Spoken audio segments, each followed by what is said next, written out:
On va enregistrer Allô? aussi. Ok. Alors, bonsoir à tous. Félicitations d'avoir encore organisé un cours de Torah, juste en plus dans un moment propice à la veille de la fête de Hanouka. Hanouka étant une fête dont vous avez sûrement déjà entendu parler et que vous connaissez déjà. C'est une fête qui a aussi une portée universelle, évidemment, peut-être encore plus que les autres fêtes, parce que sa symbolique est claire. Elle représente la victoire de la lumière contre les ténèbres, contre l'obscurité, ou contre l'obscurantisme. L'obscurantisme qui peut prendre plusieurs formes. Il y avait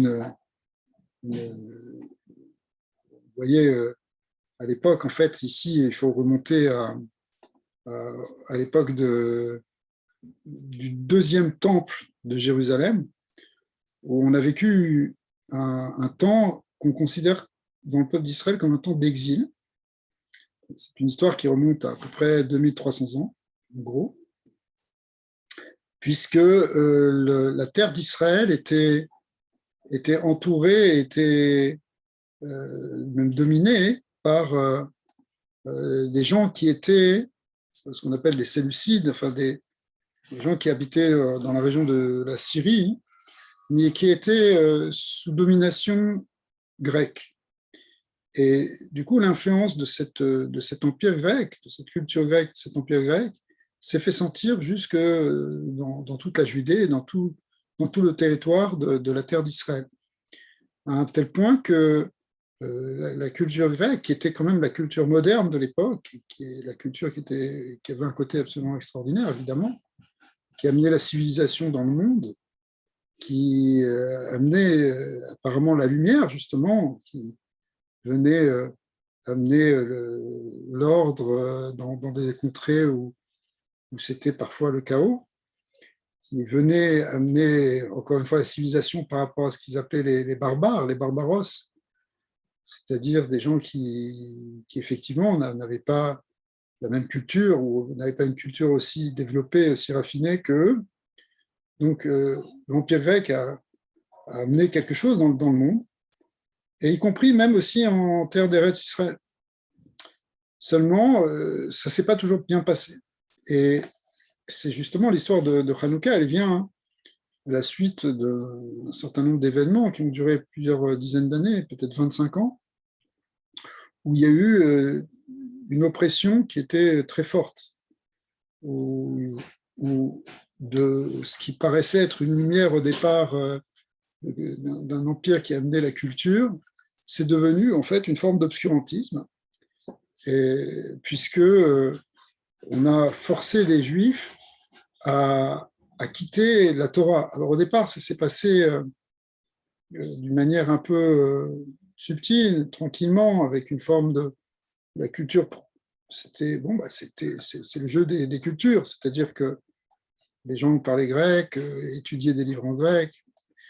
C'est vrai qu'un certain nombre même de juifs qu'on appelait des hellénisants, c'est-à-dire qui étaient proches de cette culture grecque, avaient même oublié la pratique de l'hébreu ou de l'écriture de l'hébreu. Ils savaient plus, une grande partie du peuple d'Israël ne savait plus lire même les textes en hébreu, ce qui est incroyable.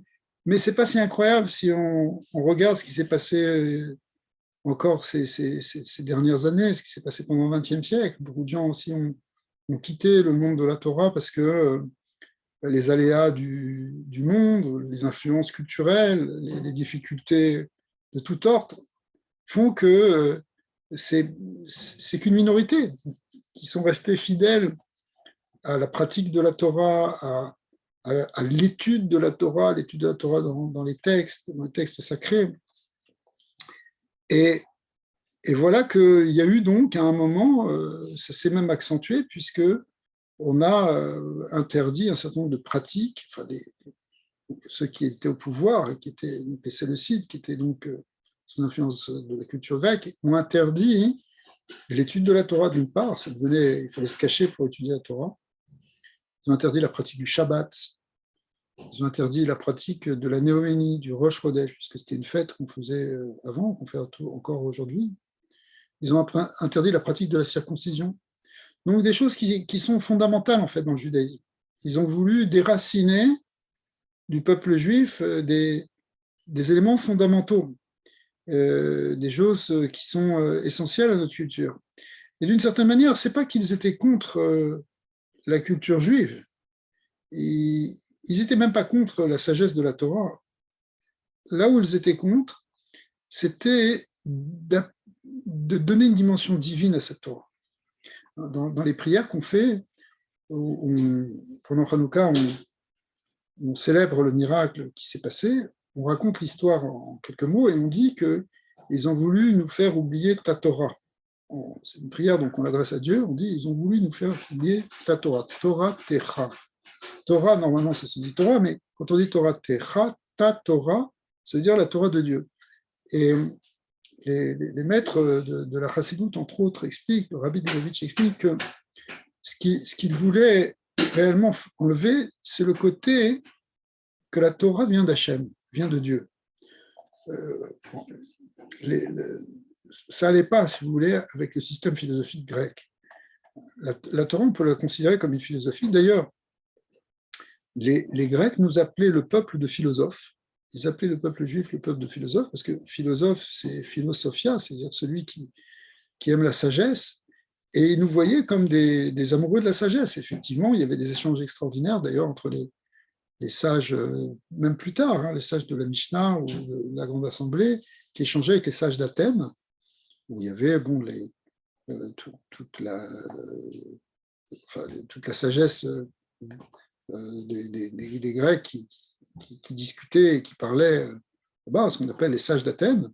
Et donc, il y a des échanges qui sont toujours intéressants, d'ailleurs, et il y a des passages du Talmud qui nous font, qui nous content ces histoires où certains posaient des questions, où les sages d'Athènes posaient des questions, et les maîtres d'Israël répondaient. Mais on voit une différence, c'est qu'en réalité, le peuple juif n'est pas, comme nous voyaient les Grecs, un peuple de philosophes. Parce que si on prend au sens simple, effectivement, qu'on aime la sagesse, d'accord, mais ça ne suffit pas de dire ça. Parce que le peuple juif, ce n'est pas un peuple de philosophes, c'est un peuple de prophètes, ce qui est différent. Alors, on n'est pas tous des prophètes, mais le peuple juif est un peuple de fils de prophètes. Et quelle différence il y a entre le prophète et le philosophe? Et le prophète, en fait, lui, il reçoit d'en haut. Ce n'est pas simplement une conception intellectuelle et un système qu'il a créé par sa pensée, comme le philosophe, pour expliquer le monde. C'est que, en fait, il reçoit une certaine vision, une certaine compréhension qui lui vient par inspiration prophétique. Ça ne veut pas dire que le prophète ne doit rien faire, et bien au contraire. Et ça, toute la différence, c'est qu'en fait, la voie de la Torah, c'est une voie où on doit en réalité essentiellement travailler sur soi, plus que essayer de comprendre ou de créer un système de pensée et de vision, comme on le voit dans toutes les philosophies, où on construit un système de compréhension et d'explication du monde. Eh bien, le travail de la Torah, c'est un travail essentiellement de s'affiner, de s'annuler, de se purifier, de se sanctifier pour arriver à avoir la pensée juste, pour arriver à dire quelque chose qui soit vrai. Ça ne cherche pas simplement à avancer par le côté de la logique, bien que la logique fait partie de la philosophie, elle fait aussi partie de l'étude de la Torah. On étudie le Talmud, on fait fonctionner des règles de logique, les fameuses 13 règles de Rabbi Ishmael, qui sont, il disait qu'il y en avait 7, il y a plusieurs. On garde surtout les 13 règles d'herméneutique, c'est-à-dire de mécanismes logiques pour arriver à étudier, pas dire n'importe quoi, on ne peut pas dire quelque chose qui est illogique, mais cependant, cette logique, elle est encadrée par quelque chose qui est plus grand. Et c'est quoi ce qui est plus grand? C'est en fait ce qu'on appelle en hébreu la Masorah, c'est-à-dire la tradition, la transmission de ce qui nous a été transmis depuis Moïse au Sinaï. Donc les maîtres de la Torah étudient la Torah, mais et font fonctionner, donc, on pourrait dire au maximum, leur intelligence et leur logique, mais ils le font dans le cadre, en fait, d'une révélation, dans le cadre d'une prophétie. Tous les prophètes qui sont venus après Moïse aussi ont continué de transmettre ça. Mais même les sages, c'est-à-dire ceux qui étudient la Torah, les sages du Talmud, les sages de la Mishnah, ou même d'après encore, eh bien, ils vont utiliser effectivement une réflexion logique, un peu comme les philosophes, sauf qu'ils le font dans un cadre qui ne peut pas sortir en réalité de cette révélation. Et là est toute la différence. C'est ça ce que ne voulaient pas les Grecs. Et on peut se mettre un peu aussi de leur point de vue, parce que pour eux, ça apparaissait justement comme une forme d'obscurantisme. D'obscurantisme, parce qu'ils se disaient, mais voilà, d'abord, laissons la liberté à l'homme de véritablement chercher la vérité et de la comprendre à sa manière et de construire son monde à partir de sa compréhension. C'est le monde de la liberté, c'est le monde qu'on a retrouvé plus tard au XVIIIe siècle en Europe avec qu'on appelle la philosophie des Lumières, tous les courants encyclopédiques et philosophiques du XVIIIe siècle qui ont continué après jusqu'au XXe siècle, dans lequel, en fait, on laisse l'homme au centre. Alors, c'est vrai que les Grecs aussi avaient une spiritualité, et eux aussi, ils voyaient les choses avec... il y avait des dieux, il y avait des forces divines, des forces cosmiques, mais la construction de la pensée, elle se faisait, ils avaient des textes de base, bien sûr, mais elle se faisait essentiellement par, enfin, on le voit bien dans les différents philosophes grecs, ça se fait par une dialectique, par une réflexion logique, qui fait qu'on établit après certaines vérités. Mais cette vérité-là n'est pas encadrée par quelque chose de plus grand, qui est la révélation. Et ça, ils n'en voulaient pas. D'un autre côté, et c'est ça, et c'est très intéressant parce que ça peut être aussi pour nous un sujet de réflexion dans ce qu'on vit actuellement dans le monde. D'un autre côté, ils sont rentrés eux aussi dans une forme d'obscurantisme, c'est-à-dire une manière de ne plus accepter justement cette dimension divine qu'il y avait dans la Torah. C'est-à-dire qu'ils ont interdit justement ce côté de la Torah qui était vu comme quelque chose de saint, de sacré. Même chose pour la Brit Mila, ils ont interdit la Brit Mila, qui représente aussi le fait que le peuple d'Israël veut faire une alliance éternelle avec Dieu.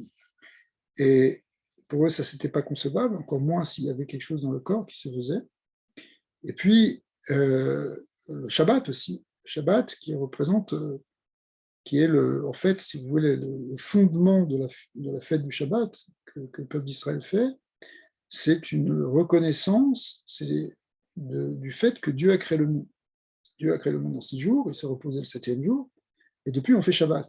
C'est quoi? C'est-à-dire Shabbat, c'est une proclamation qu'il y a un Dieu créateur, que le monde est créé. Alors qu'on sait très bien qu'il y avait plusieurs conceptions, en particulier justement dans les conceptions philosophiques, on ne voyait pas le monde comme créé, on voyait le monde comme éternel, de toute éternité. Ça aussi, c'était quelque chose qui n'était pas concevable pour eux. Pas concevable non plus de dire que tout peut être renouvelé, comme le renouvellement de la Lune, où le peuple d'Israël fait de la néoménie, c'est-à-dire le jour où la Lune réapparaît après être passée dans l'obscurité, parce qu'en hébreu on appelle ça Rosh Chodesh, c'est-à-dire le début du mois, puisque les mois hébraïques sont des mois lunaires. Eh bien, dans cette idée de Rosh Chodesh, le peuple d'Israël voit l'idée d'être capable de se renouveler, même si on est passé dans l'obscurité, même si on a eu une phase difficile, c'est jamais terminé. On peut à nouveau renaître, on peut après à nouveau recommencer, on peut repartir de zéro. On n'est pas soumis à une forme de déterminisme qui serait implacable. La tragédie grecque, qui est l'idée que eh bien, les choses sont écrites et qu'on ne peut pas y échapper, et qu'on doit simplement s'adapter, comment on va réagir dedans, mais de toute manière, on n'y échappera pas. Ce n'est pas une idée juive du tout. pour le peuple d'Israël, même si parfois il y a des choses qui peuvent être très difficiles et sur lesquelles on n'a rien pu faire, malgré tout, on pense toujours que les choses ne sont jamais déterminées, qu'il y a un maître du monde qui renouvelle à chaque instant le monde, pas simplement à Rosh Chodesh. Rosh Chodesh, c'est une manière, si vous voulez, de le fêter, d'en prendre conscience, mais en fait, on pense que le Chidush Haolam, c'est-à-dire le renouvellement du monde, il se fait à chaque instant. Et du fait qu'il se fait à chaque instant et qu'il est fait par un créateur infini, qui n'est pas limité, eh bien, tout peut être transformé, tout peut être changé à tout moment. On dit sur Avram Avinu, Avram, le premier patriarche, que les astrologues avaient vu, et lui-même avait vu, que dans son déterminisme astral, était écrit qu'il y aurait du sang. Donc, les astrologues pensaient qu'il allait mourir ou il fallait le faire tuer. Donc c'est pour ça que déjà, à son époque, ils avaient tué aussi les garçons, comme après, exactement la même histoire avec Moïse, Moshe, qui lui aussi, pour lui aussi, les astrologues avaient vu que le sauveur du clan d'Israël, celui qui allait sortir les enfants d'Israël d'Égypte, allait naître et qu'il fallait le. Ils avaient vu aussi de l'eau dans son signe astral, donc ils avaient vu qu'il allait mourir, mais en fait, il n'allait pas mourir. De même que Abraham, en fait, ils avaient vu du sang dans son signe astral, et ce sang s'est transformé dans le sang de la Brit Mila. L'eau, où on pensait que c'est ce que Pharaon avait pensé, de tuer tous les garçons dans l'eau pour tuer justement Moïse qui allait naître, eh bien, finalement, cette eau qui était dans le signe astral, elle s'est transformée dans l'eau de la traversée de la mer Rouge. Autrement dit, quelque chose qui est écrit dans les astres peut encore être transformé, peut être transmuté en quelque chose de positif. Et ça aussi, ça va contre l'idée, si vous voulez, du déterminisme. Les choses ne sont jamais déterminées. Il y a un maître du monde. Toutes ces conceptions-là, hein, la philosophie grecque ne l'acceptait pas. En tout cas, ceux qui étaient au pouvoir à ce moment-là, ça ne correspondait pas à ce qu'ils voulaient. Et ils ont commencé à instaurer un système d'intolérance, intolérant finalement à la Torah, et un système de violence, puisqu'il y a eu une répression. Et cette répression, c'est traduite par des choses très, très difficiles, des épreuves extrêmement dures. Et là, il y a eu une poignée de résistants qui ont combattu contre ça, qui étaient au contraire des gens qui n'étaient pas du tout assimilés à la culture grecque, mais qui restaient fortement attachés à la Torah, et pas simplement à la Torah, mais à la profondeur de la Torah, qui connaissaient la Torah dans sa profondeur, dans ses secrets, qui était une famille en fait essentiellement de prêtres, de Kohanim, les Asmonéens, en hébreu Hashmonaïm, qui ont à eux seuls réussi à repousser cette répression. Après cela, on sait qu'ils ont allumé dans le temple à nouveau, d'une manière miraculeuse, puisqu'il n'y avait pas assez d'huile normalement pour allumer pendant plusieurs jours. Et la quantité d'huile qu'ils ont trouvée était simplement nécessaire pour allumer pour un jour. Ils ont été capables d'allumer avec ça pendant 8 jours. Alors, c'est intéressant par rapport à ce qu'on vit actuellement, parce que, en fait, on pourrait dire qu'il y a, dans le monde actuel, c'est un des problèmes des sociétés actuelles, c'est qu'il y a une division entre un monde religieux et un monde athée, un monde non religieux, voire anti-religieux. Et parfois, l'intolérance est d'un côté ou l'intolérance est de l'autre. Si on voit dans si on prend tous les régimes comme en Iran ou dans d'autres pays où c'est des ayatollahs ou des gens qui, au nom de la religion, dictent en fait une forme de terreur, et qui même répandent la terreur dans le monde, eh bien, c'est du côté, entre guillemets, de la religion qu'on trouve cette intolérance. Ils ne supportent pas que des gens soient différents, que les gens soient des infidèles, etc. De l'autre côté, il peut y avoir, bon, c'est peut-être pas sur le même niveau non plus, évidemment, prendre des pincettes, parce que on ne peut pas comparer tout et n'importe quoi, mais il peut y avoir aussi une forme d'intolérance à la religion, c'est-à-dire gens qui, au nom d'une laïcité ou d'idées, si vous voulez, libérales fortes, eh bien, peuvent être intolérants et même empêcher certaines pratiques religieuses. Donc, on voit qu'il y a une possibilité de tomber dans l'un dans l'autre. Mais la Torah, en réalité, elle veut, le message de la Torah profonde, c'est que on puisse vivre dans ce monde avec l'idée d'Hachem, avec l'idée d'un Dieu sur terre, sans que ce soit quelque chose d'extrême, sans que ce soit quelque chose euh, qui soit justement avec une forme d'intolérance.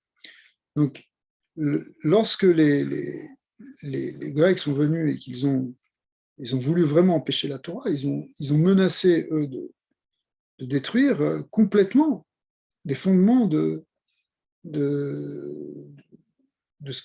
d'Israël, le fondement du peuple juif qui est justement cette Torah divine. Alors, à tel point que les sages disent ce que la Grèce amenait, elle pensait amener la lumière, mais en fait, elle amenait les ténèbres. Et elle voit même une allusion dans le premier mot ténèbres qui est marqué dans la Torah, au début de la Genèse, que la terre était tohu, bohu, ténèbres, sur la surface de l'abîme. Et le mot ténèbres là-bas représente justement l'exil de l'époque, enfin de l'exil grec. Ce qu'on appelle finalement, on appelle ça l'exil grec du point de vue évidemment d'Israël. Alors, pour contrer ça, au fait, c'est sûr qu'il y a eu des gens qui ont fait don de leur vie, qui ont mené des combats incroyables, puisque c'est une toute petite minorité qui se sont battus face à l'armée la plus puissante du monde à l'époque, et qui ont réussi à la repousser. Mais la force qu'ils ont eue, c'était une force, en fait, c'était la force de leur âme, de la neshama, force divine qui était en eux, cette force. C'est pour ça que quand ils allaient au combat, ils disaient Mikamocha Benim Hashem, qui est puissant comme toi parmi les forts, Hashem. C'est-à-dire, ils ont fait appel en fait à la force divine, à la force de la Kedusha, de l'essence divine. Et cette force de l'essence divine, en fait, c'est elle qui porte une lumière qui est de l'ordre de l'éternité.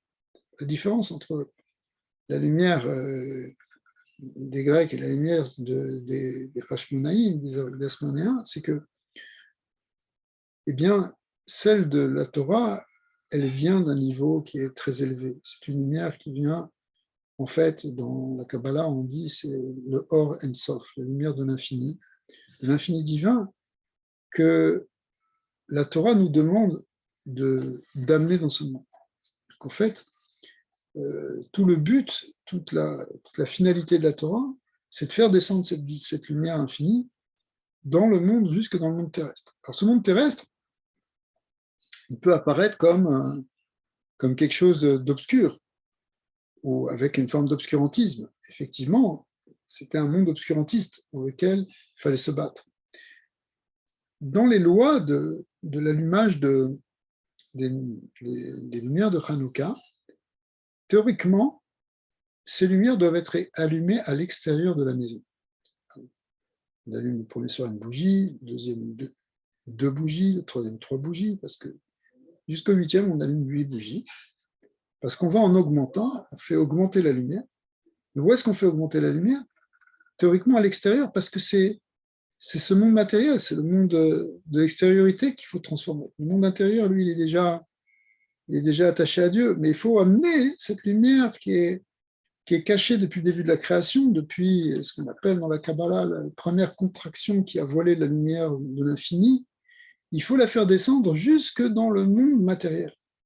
Vous savez que dans la Kabbalah, on dit qu'il y a beaucoup de niveaux de monde, depuis l'infini divin jusqu'au monde fini. Il y a toutes sortes de contractions qui font qu'à un moment, on arrive au niveau du monde de la matière. Mais tant qu'on n'est pas arriver là, hein, bon, c'est encore des mondes qui sont plus ou moins spirituels. Eh bien, cette lumière qui vient du plus haut, il faut la faire descendre au plus bas. C'est pour ça aussi que l'une des lois, c'est que on place ce qu'on appelle la Hanoukia, c'est-à-dire en fait là où ce sur quoi on met les bougies ou les fioles d'huile, eh bien, on doit le placer en bas. C'est pas quelque chose qu'on met en hauteur. Théoriquement, on le met pas au sol, mais dans une zone. C'est ça le meilleur endroit pour le mettre, théoriquement. Pas toujours, après on peut rentrer dans les détails, mais c'est entre 30 cm et 1 mètre de haut. C'est-à-dire, c'est quand même quelque chose qui est en dessous qui est quand même dans le niveau bas. Or, d'après la Kabbale, eh bien, ce niveau représente l'endroit du monde matériel. C'est comme si au-dessus, c'est déjà un peu le ciel. Au-dessus d'un mètre de haut, c'est déjà un peu le ciel. Bon, évidemment, on est dans une symbolique intéressante, mais l'idée profondément, c'est de faire descendre cette lumière jusque dans un monde qui est le monde de la matière. La Torah, hein, ne doit pas rester simplement en haut. Elle ne doit pas simplement rester dans la sphère justement intellectuelle. Elle doit descendre dans la sphère matérielle pour transformer notre vie matérielle. Et plus que ça, notre perception matérielle. C'est pour ça que c'est comme une lumière. Parce qu'une lumière, c'est là pour éclairer. Et éclairer, ça veut dire qu'on va voir. Et donc, on va voir le monde matériel autrement. On peut voir le monde matériel comme étant quelque chose qui fonctionne avec ses lois, les lois du commerce, les lois des hommes, les lois de toutes sortes de monde physique. Mais ce qu'on sait, c'est que ce monde physique, au fond, il est créé, comme on l'a dit tout à l'heure, mais il est maintenu à chaque instant par le divin. Le Baal Shem Tov explique que la création ex nihilo, elle est en permanence. En permanence, Dieu crée le monde ex nihilo. Il est là à partir de rien, à partir en fait de sa lumière infinie. Mais cette lumière infinie, pour créer le monde en même temps, elle se cache. Sauf que elle doit se révéler petit à petit et de plus en plus dans le monde pour éclairer le monde. Parce que sinon, ce monde d'en bas, ce monde des hommes, il reste un monde obscur, avec toutes sortes de folies qu'on peut voir dans ce monde, par exemple, actuellement. Donc toute l'idée, c'est d'amener cette lumière. On allume à la nuit. Pourquoi on allume à la nuit? Parce que c'est justement quand les choses sont sombres qu'il faut venir éclairer. Et en plus, la période de l'année à laquelle ça tombe, c'est autour du solstice d'hiver, c'est-à-dire la période où les nuits sont les plus longues, où l'obscurité est la plus grande, en tout cas dans l'hémisphère nord, mais où donc la force d'obscurité est là la plus dense. Eh bien, c'est là-bas qu'il faut amener cette lumière, même si cette lumière elle peut paraître petite, elle peut paraître ténue, c'est elle finalement qui permet de transformer. C'est vrai qu'on vit dans un monde où on se dit on ne comprend pas. C'est que la symbolique de la nuit, c'est que la nuit, on ne voit pas. Bon, aujourd'hui, il y a de l'électricité partout, tout est éclairé, en tout cas on espère qu'il n'y aura pas trop de coupures de courant, mais tout est éclairé, et donc on ne perçoit plus la force de ce qu'est la nuit. La nuit, lorsque tout est éteint, c'est un endroit où les choses, on ne peut pas bien distinguer. Le verset nous dit comme ça, Ve'emunatecha baleilot. Ce qui nous permet de tenir dans les nuits, on peut comprendre au niveau physique ou au niveau symbolique, c'est emunatecha, c'est-à-dire ta emuna, la foi qu'on a en toi. Lorsqu'on comprend, on comprend. Lorsqu'on ne comprend pas, qu'est-ce qu'il nous reste? Il nous reste la emuna, c'est-à-dire la foi. Et justement, ce qu'on veut amener dans ces nuits, c'est quelque chose qui est l'essence de la foi, l'essence de la croyance d'Israël, c'est qu'il y a un Dieu qui est infini, qui dirige le monde, qui le renouvelle à chaque instant, et que c'est lui le maître du monde. Et comment on fait ça? Eh bien, justement par l'idée de Hanouka, qu'on amène un petit peu de cette lumière qui vient de très haut et qu'on l'amène tout en bas. De ce point de vue-là, c'est un message qui est tout à fait universel. Pourquoi? Parce que finalement, c'est ce que tout être humain a à faire. La finalité de l'humain tant qu'il est dans ce monde-ci, puisqu'on n'est que de passage, c'est d'amener un petit peu de lumière autour de nous. Quand je dis un petit peu de lumière, ça doit aller en augmentant, comme les lampes de Hanouka, mais c'est un petit peu de lumière. Et comment on amène cette lumière? En révélant pas simplement notre corps, c'est-à-dire notre mécanisme de fonctionnement dans ce monde que tout le monde a, parce qu'il faut aller travailler pour manger, il faut faire toutes les activités matérielles dont on a besoin. Mais ce n'est pas seulement ça. Il faut essayer d'amener quelque chose qui ne vient pas du corps, mais qui vient de notre âme. Il y a un verset magnifique qui dit « Yener Hashem Nishmat Adam ». La lampe de Dieu, qu'est-ce qui éclaire le monde de Dieu? C'est quoi sa lampe? C'est l'âme de l'homme. Nishmat Adam. L'âme de l'homme, eh bien, c'est ça la lampe de Dieu qui éclaire ce monde. Si on l'oublie, cette âme, et si on vit simplement à un niveau corporel, quand je dis corporel, c'est quand même assez large, ça veut dire, c'est pas dire forcément comme des animaux non plus, mais on vit simplement avec les seules préoccupations, si vous voulez, sont des préoccupations d'ordre matériel, eh bien, il n'y a rien qui éclaire le monde véritablement. Pour éclairer le monde, il faut amener quelque chose de l'âme, mais pas simplement de l'âme intellectuelle, pas simplement de l'âme justement qui fonctionne avec la logique. Ça suffira pas pour éclairer.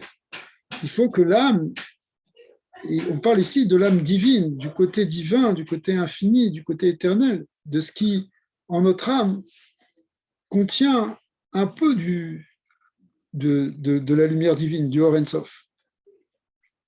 Alors, c'est ça le message de Hanouka. Le message de Hanouka, c'est qu'il faut qu'on amène quelque chose de divin dans ce monde, mais pas, quand on dit divin, pas faussement divin, comme il y a justement dans ces extrémistes religieux qui, au nom de Dieu, en réalité, falsifient complètement. Ce sont des gens qui sont non seulement des voyous, mais des tueurs, des voleurs, des dictateurs, des gens absolument sanguinaires, et qui prennent l'habit du religieux pour dominer ce monde, pour dominer les gens qui peuvent dominer. Mais ici, il s'agit de révéler quelque chose qui est en fait ce que le peuple d'Israël a toujours voulu transmettre. C'est-à-dire qu'on a une essence de bien en nous, quelque chose de beau, de pur, de grand, qui vient justement du Or En Sof. Et c'est cela qu'il faut arriver à faire descendre, il faut arriver à amener dans ce monde.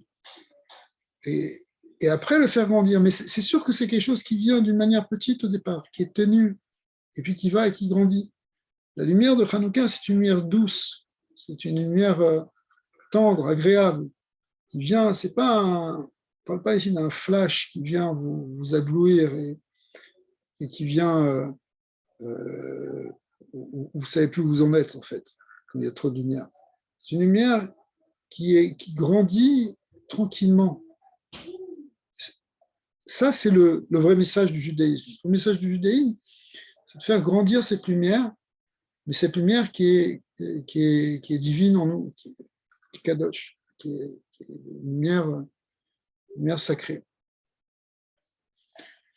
On vient de finir aujourd'hui, enfin, on a lu ce Shabbat dans les synagogues, la section qu'on appelle la section de Vayeshev, qui est une partie du livre de la Genèse, et dans lequel on raconte l'histoire de Joseph, mais aussi l'histoire des frères de Joseph, c'est-à-dire Yehuda, Judas, Réhouven, tous les frères. Et en particulier, on voit deux histoires qui sont en parallèle. L'histoire de Joseph et l'histoire de Yehuda. Qu'est-ce qui s'est passé pour Joseph d'abord? C'est qu'il était peut-être un peu préféré par son père. Ça a créé une jalousie. C'est une manière un peu simple de raconter les choses, mais c'est pas grave. Et puis, ils ont décidé à un moment de l'éliminer. Ils avaient vu dans Joseph un dangereux personnage, quelqu'un qui allait être contre eux, qui était peut-être comme Esav vis-à-vis de de Jacob, quelqu'un qui voulait tuer Jacob. Et ils ont décidé de l'éliminer. Finalement, ils ne l'ont pas éliminé, ils l'ont jeté dans un puits.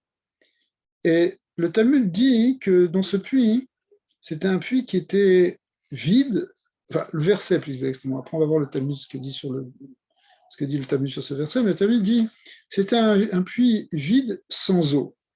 Alors le Talmud se pose la question, hein, le maître du Talmud se pose la question et dit mais s'il est vide, je sais déjà qu'il n'y a pas d'eau. Pourquoi tu viens me dire qu'il est vide sans eau? Alors c'est pour te dire, c'est une manière en fait de comprendre les versets, chaque détail peut être important. Ça vient te dire qu'il n'y avait pas d'eau, mais il y avait autre chose, il y avait des serpents et des scorpions. Et les commentateurs font remarquer que la symbolique de l'eau, c'est la spiritualité, l'eau, c'est la Torah. Les serpents, au contraire, c'est toutes les forces négatives, les forces du mal. C'est pour ça que la Chassidoute a vu dans cette idée que Joseph est jeté dans un puits une symbolique extraordinaire de l'âme divine, justement, l'âme qui vient de très haut, qui est jetée dans un trou profond, qui est le corps. L'âme, elle était dans les palais célestes. Et maintenant, elle descend dans un corps fait de chair et de sang. Il y a un décalage.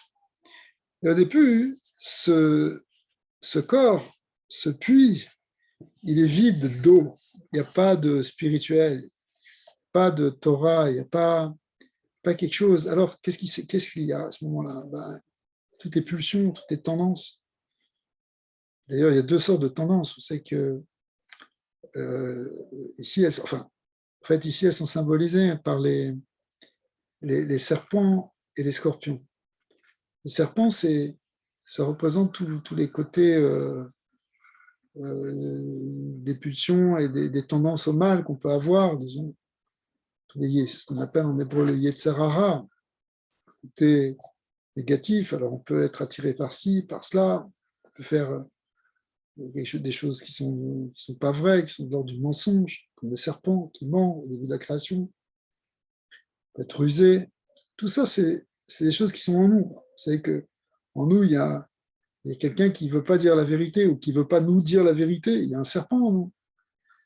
Il faut arriver à le dominer. C'est un des grands travaux qu'on a à faire sur nous-mêmes, d'arriver à être émettre, à être vrai. C'est-à-dire enlever ce mensonge, le mensonge du serpent primordial qui est en nous.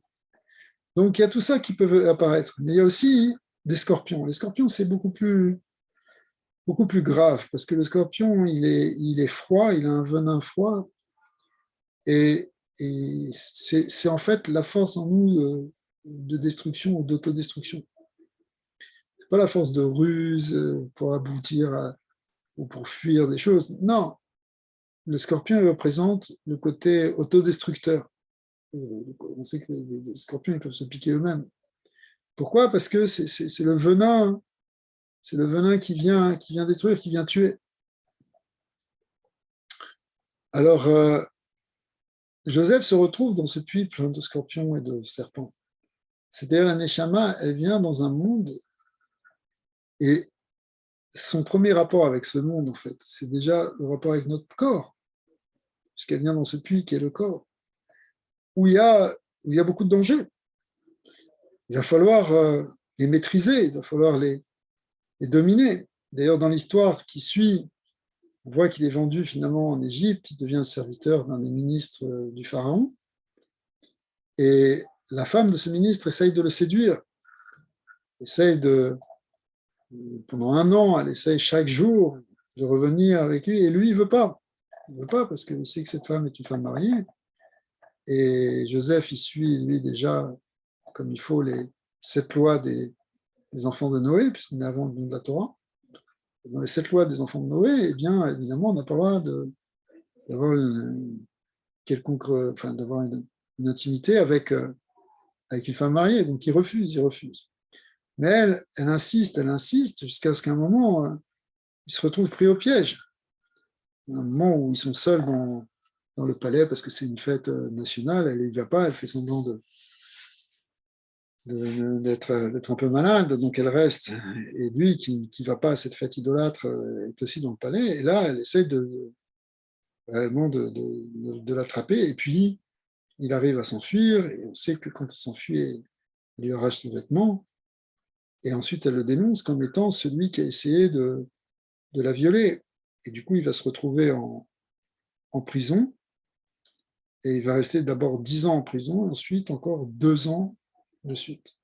Cette prison est aussi un trou. C'est aussi un trou, hein, puisque la prison en Égypte, elle était faite, en fait, c'était quelque chose de souterrain, auquel on jetait les prisonniers, enfin, il y avait des galeries souterraines, etc. C'était toute une organisation, mais qui était dans un trou. Et donc, à nouveau, Joseph est jeté dans un trou. Et ça, c'est encore aussi, si vous voulez, ce trou dans lequel il est à nouveau jeté. Et ça représente aussi ce que l'âme a à subir du fait qu'elle est dans ce monde. Les choses ne correspondent pas. On est obligé de faire des choses qui ne vont pas avec elle. Peut-être que l'âme, elle était dans les palais célestes, elle était dans le jardin d'Éden d'en haut et elle se délectait de spiritualité. Et maintenant, elle doit faire des choses qui sont de l'ordre du matériel, des choses qui sont sur son travail. Peut-être que le corps, il y trouve un plaisir, peut-être qu'il est content, lui, travaille, mais l'âme, elle est en exil dans ça. Pour elle, c'est un monde obscur. Et pourtant,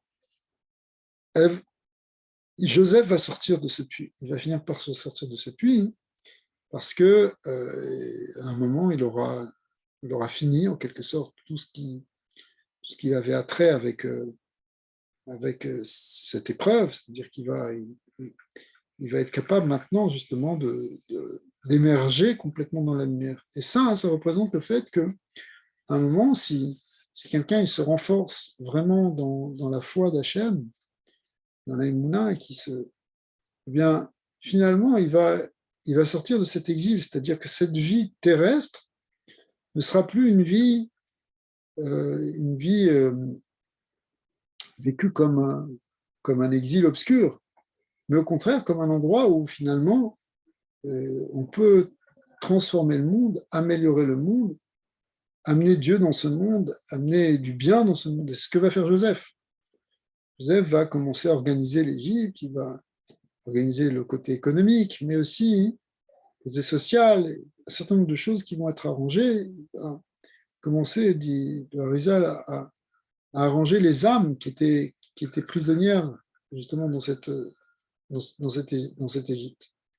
Donc l'idée, si vous voulez, c'est que on descend dans ce monde, on descend dans un monde qui finalement apparaît comme ténébreux pour le neshama, pour l'âme, mais finalement, elle arrive à en ressortir ou élever le corps en même temps pour en faire quelque chose de sacré, quelque chose de divin. Pour cela, ce qui permet de faire ça, c'est en fait cette lumière de Hanouka, cette petite lumière de la Emouna qui n'a jamais quitté Joseph. C'est-à-dire qu'il ne quitte pas l'âme. Lorsqu'il était dans la prison, Torah nous dit qu'il était tout de suite apprécié. C'était lui, tout de suite, ses qualités sont sorties. Et les gens venaient le voir, ils lui demandaient même des conseils, puisqu'on voit qu'après cela, il y a des ministres du pharaon qui sont venus et qui chacun avait fait des rêves. Il voulait son conseil, son explication. Il était le sage qui était là-bas dans cette prison. C'est-à-dire que même lorsqu'on est, si vous voulez, dans les choses physiques, les choses matérielles, ça doit se faire avec une certaine sagesse. Des fois, il y a des gens qui pensent que, écoute, le spirituel, c'est d'un côté, c'est de temps en temps, on est spirituel, de temps en temps, on fait quelque chose, mais quand tu es dans le monde matériel, ça n'a rien à voir. Il ne faut pas mélanger la foi et la raison, il ne faut pas mélanger la spiritualité et le côté matériel des choses. C'est deux mondes différents. Alors, c'est vrai que c'est deux mondes différents, mais c'est deux mondes imbriqués. C'est-à-dire que le but de Neshama qui vient dans le corps, c'est finalement qu'elle s'unisse avec le corps, qu'elle soit bien avec le corps, qu'elle soit en harmonie, que le corps lui-même il soit éclairé et pénétré par cette lumière de la Neshama. Et à un niveau plus global, c'est pas simplement la Neshama, c'est pas simplement le corps, mais c'est même le monde entier. Donc, on a, si vous voulez, la préfiguration là, dans ces histoires, dans ces récits de Joseph et de ses frères, parce qu'il y a encore d'autres choses à dire, beaucoup de choses à dire là-dessus, mais une préfiguration de ce que doit être l'investissement de la lumière de l'âme dans le corps, et donc dans le monde. Encore une fois, c'est ça, si vous voulez, le point d'achoppement qui faisait que ça ne passait pas avec les Grecs, parce que, en tout cas, à cette époque-là, on voulait vraiment séparer et distinguer les deux choses. On a retrouvé ça après dans l'histoire, quand on a voulu séparer l'Église de l'État et de mettre la sphère de la foi et intellectuelle d'un côté le matériel, sans qu'il y ait de débordement d'un degré dans l'autre. Mais en réalité, cette dichotomie, bon, elle a peut-être été justifiée parce qu'il y avait des exactions d'un côté ou de l'autre, j'en sais rien, c'est normal aussi qu'il y ait des gens qui se soient peut-être révoltés devant, quand il y a une dimension qui est falsifiée, alors les gens veulent se révolter, mais ce n'est pas forcément à cause de ça qu'ils se révoltent, des fois ils se révoltent pour d'autres choses. Mais au fond, c'est pas bon, parce que c'est comme si on voulait dire j'ai mon âme d'un côté et mon corps de l'autre. Mais c'est pas vrai. Si notre âme n'était pas un petit peu dans notre corps ne fonctionnerait pas. C'est pour ça qu'au moment où l'âme quitte ce corps, le corps reste inerte. Il reste inerte parce que sans la vitalité qui est donnée par l'âme, il n'y a plus de vitalité dans le corps. Mais on ne parle pas simplement de la vitalité physique, on parle aussi même des dimensions plus profondes de l'âme qui doivent se révéler dans le corps. C'est ça qu'on veut essayer d'amener, c'est la partie la plus profonde. Je risque de répéter, ce n'est pas simplement le côté intellectuel, mais le côté véritablement spirituel et divin, le côté éternel qui est en nous, qui est dans notre âme, parce que notre âme, elle vient de quelque chose qui est divin, eh bien, il faut que ça se révèle jusque dans le corps. Il faut qu'il y ait une union entre cette partie la plus élevée de l'âme avec le gouffre, que ça descende dans le corps et qu'effectivement, à ce moment-là, le corps il soit vraiment dans une vraie harmonie avec le spirituel, qu'il ne soit pas dans une opposition, à un niveau, si vous voulez, au-delà des individus. Ça veut dire que la fonction spirituelle, elle soit aussi en harmonie avec le monde matériel, à un niveau de ce qu'on voudra obtenir au monde du Mashiach, c'est qu'il y ait une harmonie entre l'autorité spirituelle et le pouvoir temporel. C'est-à-dire que les gens qui seront dans la gouvernance du peuple d'Israël, mais même dans le monde, ils soient en accord, en relation et en harmonie avec ceux qui détiennent donc cette autorité spirituelle, c'est-à-dire les maîtres, par exemple, de la Torah. C'est ce qu'on voyait à l'époque de David. Le roi David, qui était un roi, qui s'occupait de la sécurité et de la subsistance de son peuple. C'est ça la fonction royale. C'est une fonction temporelle. Mais en fait, il était tout le temps... d'abord, lui-même, il a une dimension très spirituelle. C'est lui qui a écrit les psaumes. Il était très inspiré. Mais surtout, toutes les décisions qu'il faisait, il les faisait en les demandant soit à ses maîtres en Torah, soit aux grands prêtres. Donc, il y avait une soumission, en fait. Soumission, ce n'est pas exactement le bon mot, mais il y avait un accord avec la dimension spirituelle. Et ça, c'est ce qu'on va retrouver au moment Mashiach. Pourquoi ? Parce que une coupure entre le spirituel et le matériel, à la fin, ça crée une maladie qui est la maladie de ce monde actuel. C'est en fait... pourquoi ça fait une maladie là ? Je vais un peu loin, ça nous sort un peu du sujet, mais c'est important de le savoir. Ça veut dire qu'il y a un dérèglement lorsque le corps fonctionne sans l'âme. Ou lorsque l'âme est tournée vers un côté et que le corps est tourné vers l'autre. Il y a une loi qui dit dans les lois de la manière de prier, c'est que les peuples d'Israël prient plusieurs fois par jour. Et quand on prie, il y a une prière qu'on fait debout, c'est une prière de 18 bénédictions. Cette prière, il est écrit dans les livres dans les codes, enfin dans les livres dans le Talmud déjà, que on doit avoir le cœur tourné vers le ciel, c'est-à-dire que notre désir, notre envie, notre excitation, elle est tournée vers Hachem, c'est ça la prière, mais en même temps qu'on doit avoir les yeux vers le bas. Les yeux vers le bas, ça veut dire quoi ? Ça veut dire que c'est vrai que je cherche à m'élever, je cherche à m'embraser d'amour et de crainte pour le Créateur. Mais au même moment, je dois avoir un regard porté sur mon côté inférieur, sur le côté de ce qu'on appelle l'âme animale. Le côté, pourquoi? Pourquoi je dois avoir un regard sur ça? Parce que tout le but de cette élévation, c'est aussi de transformer après l'infériorité, le côté inférieur, le côté physique, le côté émotionnel. Ça ne sert à rien d'avoir une dimension spirituelle et de jeûner, de faire des choses, et puis après retomber dans un chaos au niveau de la relation sociale, au niveau de la relation familiale. On n'a rien gagné. D'ailleurs, quand il y a quelque chose qui est trop spirituel, on voit, ça peut créer un déséquilibre. Pourquoi? Parce qu'il n'y a pas d'union entre le spirituel et le matériel. Tu étais très spirituel et après, tu t'es retombé et tu t'es énervé. Malheureusement, on voit ça, on peut voir ça. Okay. Pourquoi? Parce que les yeux n'étaient pas tournés vers le bas. C'est-à-dire que le but de la spiritualité, il n'est pas simplement la spiritualité pour se détacher de la matérialité, mais le but de la spiritualité, c'est de transformer la matérialité, c'est de l'améliorer, c'est de l'affiner. Pour ça, il faut qu'il y ait vraiment une union entre l'âme et le corps. Une des intentions sacrées les plus profondes de toute la prière, c'est cette union-là. C'est l'union entre le côté transcendant, le côté immanent, ça c'est au niveau du divin, mais au niveau de notre âme, c'est l'union entre notre âme et notre corps, ou entre notre âme divine et notre âme animale.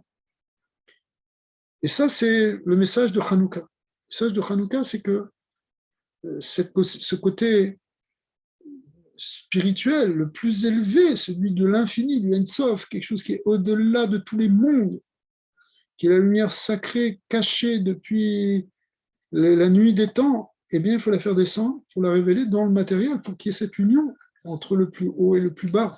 Parce que cette union, elle est entre le plus haut et le plus bas, eh bien, on est dans l'ère messianique. C'est ça, en fin de compte, l'essence même du Mashiach, c'est qu'il y ait cette union entre le côté le plus élevé et le côté le plus bas, le côté le plus matériel. Hanouka, c'est une des fêtes, en fait, où il y a c'est une des prototypes. On voit dans la fête de Hanouka un prototype de ce qu'on vivra au moment de Mashiach. C'est un moment qui a déjà un peu commencé. À tel point que, et on va finir sur cette idée, le rabbi de Lubavitch a expliqué qu'on est passé dans une autre phase aujourd'hui. On a déjà parlé plusieurs fois, je crois, dans ce groupe, qu'on n'est plus vraiment dans la phase de l'exil et des ténèbres. On est déjà dans une phase de révélation pré-messianique, voire messianique. Et c'est une des raisons pour laquelle le rabbi a organisé un peu partout dans le monde les allumages publics, non plus avec cette fois des petites lumières, mais au contraire des grandes lumières, avec beaucoup de publicité, puisqu'il y a une idée dans Hanouka de le montrer, de publiciser le Mess, le miracle. Et donc, il a organisé, même déjà dans les années 90, 80-90, des allumages publics qui étaient retransmis dans le monde. Puis ça ne s'est pas arrêté, ça continue. Et aujourd'hui encore, on voit sur les grandes places publiques des grandes capitales de ce monde, eh bien, on voit l'image de Hanouka. Et ça vient nous dire que ben, le monde est prêt pour ça d'une certaine manière. Que on peut le faire. Ah, vous allez me dire, oui, bah, avec tout ce qu'on entend dans les médias sur les choses affreuses qui se passent dans ce monde, comment le monde peut être prêt? Effectivement, extérieurement, il peut se passer toutes sortes de choses, mais ça dépend comment on voit les choses. Les signes, en tout cas, de la Géoula, justement de Mashiach, ils sont là. Et donc, il y a une possibilité réellement de révéler ça maintenant dans le monde, et entre autres avec cette fête de Hanouka. J'espère que tout le monde va pouvoir prendre une force pendant cette fête de Hanouka, hein, que ce soit un moment au contraire de joie et de santé pour tous et toutes, qu'on n'entende que des bénédictions et des bonnes choses, et que la lumière de la Géoula, la lumière du Mashiach puisse se révéler complètement dans le monde d'une manière concrète, mais aussi harmonieuse, en paix, sans violence, au contraire. C'est ça que profondément on attend et que Hachem attend.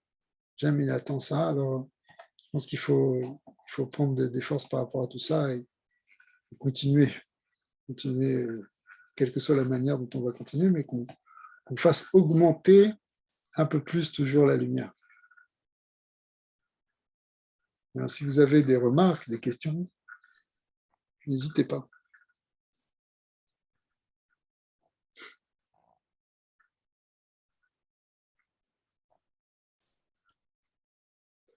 Merci Rav. J'ai juste une question parce que j'ai du mal à comprendre. Ce monde du bas est le miroir du monde du haut. Alors, est-ce que c'est moi qui envoie l'image vers le haut ou c'est le haut qui m'envoie l'image vers le bas?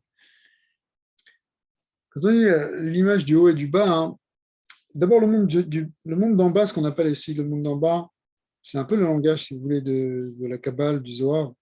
Le monde d'en bas, hein, c'est le monde matériel, c'est le monde physique matériel.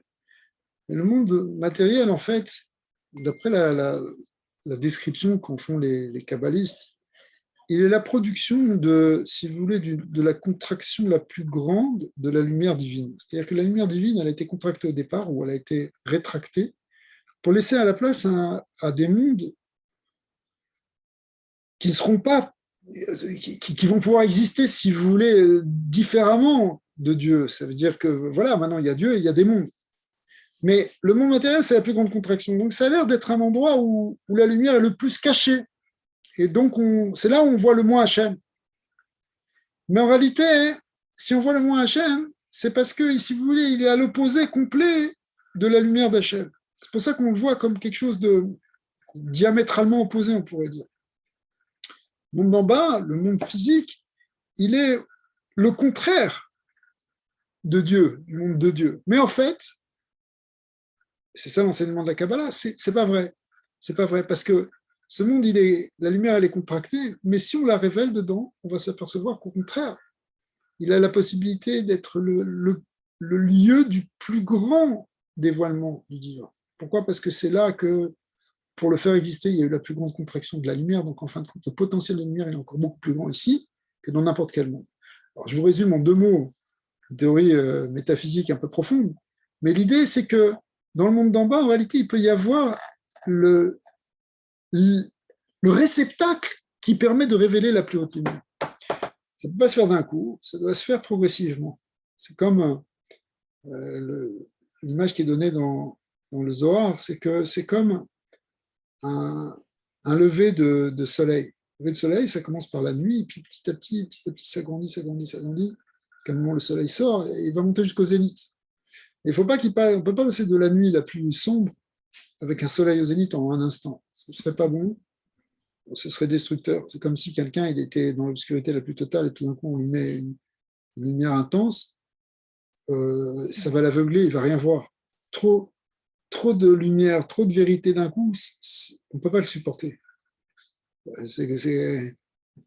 On ne peut pas aller directement au but, il faut que ce soit plus progressif. C'est pour ça que ces lumières de Hanouka, elles s'allument progressivement en grandissant.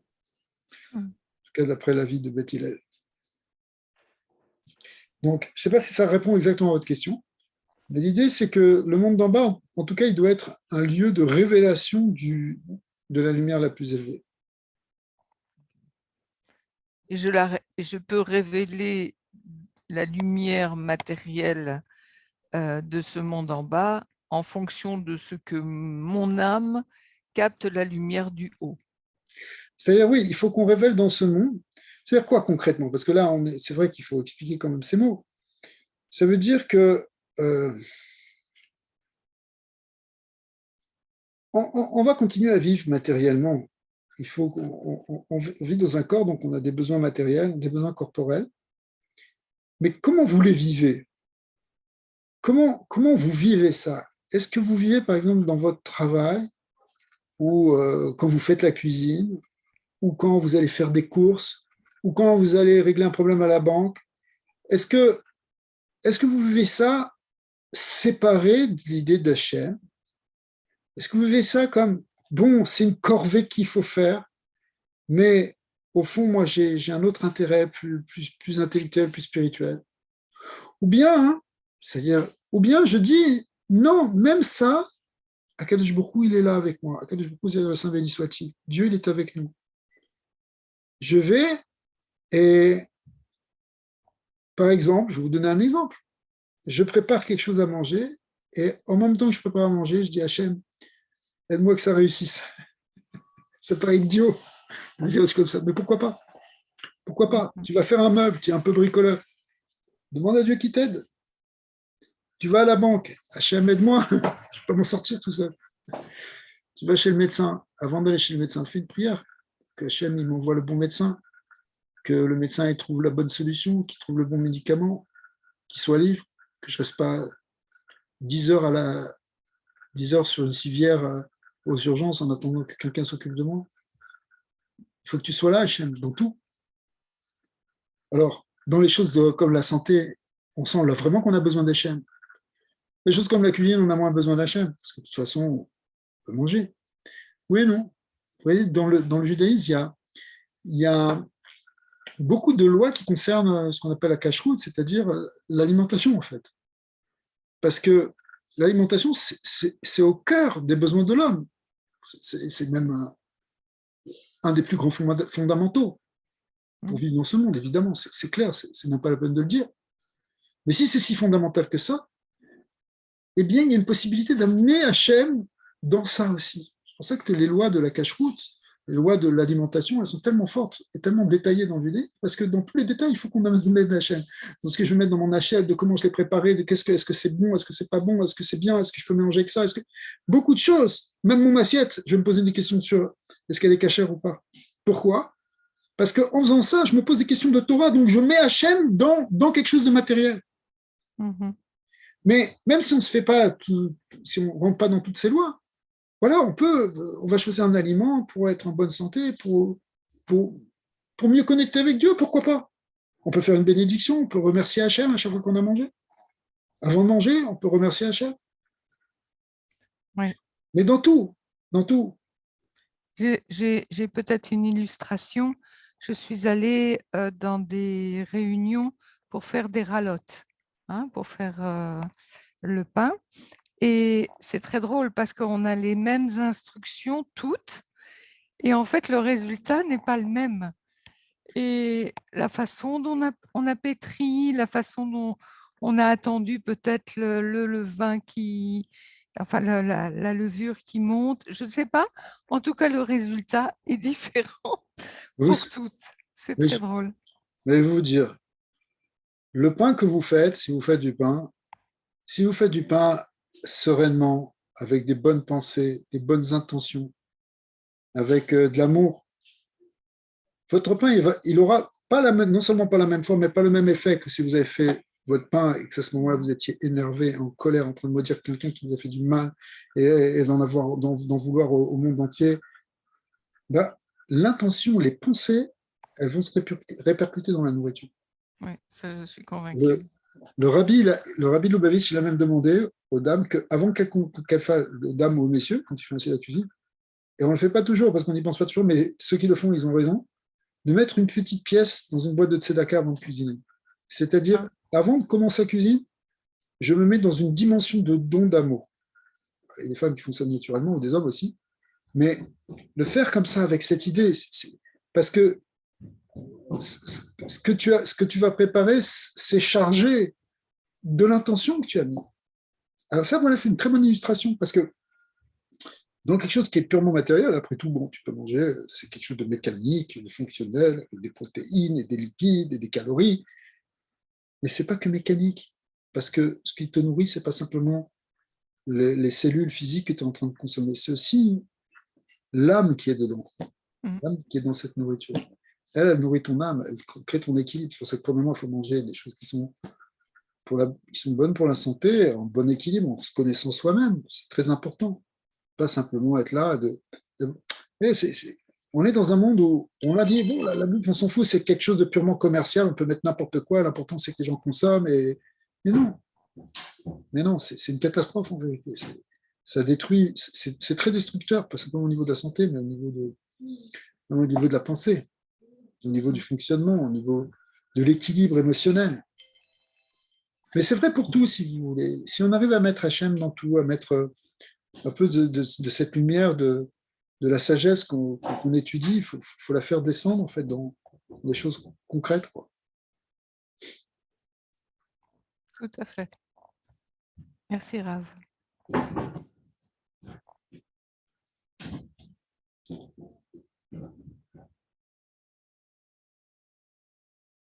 Ok. C'est pour Rav, vous voulez rajouter quelque Merci chose? beaucoup. Je pensais que Pascal, tu avais ouvert ton micro, tu voulais poser une question? Non, non, non, Non? non. Ah bon, alors si plus personne n'a de questions. Merci infiniment, Rav. En Avec tout cas, plaisir. beaucoup. Très bonne Merci, fête de Rav. Hanouka. Merci, Pour merci moi, vous aussi. c'était clair et ça Amen. rejoint ce que je pense, enfin, ce que je pratique souvent déjà. Voilà. Tant mieux, très bien. Très bien. Alors, bon, Oui, bon c'est une habitude, c'est devenu maintenant c'est devenu un réflexe. réflexe, un Et mode de vous parlez vie. Oui, parce que quand notamment quand je prépare à manger ou quand je fais mon pain, parce que je fais aussi mon pain, ça m'arrive. Pour moi, c'est déjà, je pars du principe que tout émane de Dieu. Donc, la nourriture en question vient de Dieu. Donc, il y Exact. a Dieu dedans. Donc, Bravo. voilà, quoi, ça coule de source.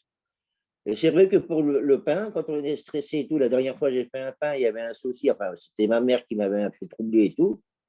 J'ai fait du pain. Ah, il est très beau. Bah alors, il est immangeable, quoi. Il est raide comme. Et je l'associe à ça, quoi. Voilà, il n'y a pas photo, quoi. Il n'y a pas photo. Et ça, je l'ai souvent vérifié. Tout comme quand on dessine ou quand je dessine, si jamais je ne suis pas dans le bon état d'esprit, ça ne va pas aller. Alors que si je suis dans le bon état d'esprit, et puis que je demande un coup de main aussi, là, ça se fait très bien, quoi. Voilà. Mais pour En fait, plein de choses, plein de choses. Ouais. Je voudrais juste donner un exemple. Ce n'est pas un exemple polémique, mais c'est un exemple qui est révélateur. À chaque fois qu'on dissocie le matériel du spirituel, à chaque fois on tombe sur des catastrophes. Et là, je pense à une catastrophe dans une autre religion que la nôtre. Je ne vais pas nommer cette religion, mais dans cette religion, quand on interdit à des hommes d'avoir une vie sexuelle normale, on en arrive à des catastrophes. Quand on interdit dans cette religion de dissocier le spirituel du matériel et qu'on ne leur permet pas de se marier, d'avoir des enfants, etc., eh bien, on ne peut pas être dans une situation normale au niveau du créateur de Hachem, quoi. Et ça, pour moi, je pensais à l'actualité ces dernières semaines où on a eu plein d'affaires de ce genre. Et c'est révélateur qu'à chaque fois qu'on dissocie entre le spirituel et le matériel, à chaque fois, on tombe dans une catastrophe. Et l'exemple là est fort quand même, quoi. Ouais, c'est vrai, bien sûr. C'est des choses qui ne vont pas avec la nature profonde de l'être. Bon, bah écoutez, en tout cas, il faut qu'on développe aussi la fête. Si la fête de Hanouka, hein, ça doit être une fête joyeuse. C'est-à-dire que tout ça doit se faire. Il faut augmenter la joie et augmenter le bien et le bonheur chez nous et autour de nous. Dieu veut. Amen, amen. Amen. De toute façon, ça va faire venir le Mashiach. Exactement. C'est ça ce qu'on a besoin pour nous. Ça va faire venir le Mashiach. Ouais, ouais. Amen. Alors, les lumières de Hanouka seront on va dire, vont faire un itinéraire pour qu'ils puissent venir se révéler à nous. Voilà. Voilà, Chazak. Comme une autoroute qui est éclairée. Exactement. Ça. Voilà. Et on attend les miracles d'Hachem aussi dans nos vies à nous. Oui, Je n'ai pas cité oui. tout à l'heure Viviane, qui est aussi très malade. Ouais. Et donc, si on peut la rajouter aussi dans les dédicaces du cours, Viviane et ses 2 sœurs, et puis les petits-enfants aussi qui sont malades. Donc, que Dieu bénisse toute cette famille. Amen. Amen. Amen. Alors, bonne continuation. Merci beaucoup, Rav. Oui. Merci, Rav. Merci beaucoup. Si on peut me aussi pour prier pour la maladie, parce que mercredi, j'ai rendez-vous pour faire un scanner, parce que ça va toujours pas, c'est au niveau de l'ORL, donc on ne sait pas exactement ce que j'ai, donc je dois faire un scanner. Attention, une bonne santé, une bonne santé. Merci. Bonne santé. Merci. Merci, Rav. Merci beaucoup. Bonne santé. Bonne Merci. santé à vous tous. Amen, Merci, amen. Rab, à vous aussi. Merci. Très bonne Amen. fête. Merci. Très bonne fête à tous. Oui, Merci. bonne fête. Avec sa mère. À bientôt. Au revoir.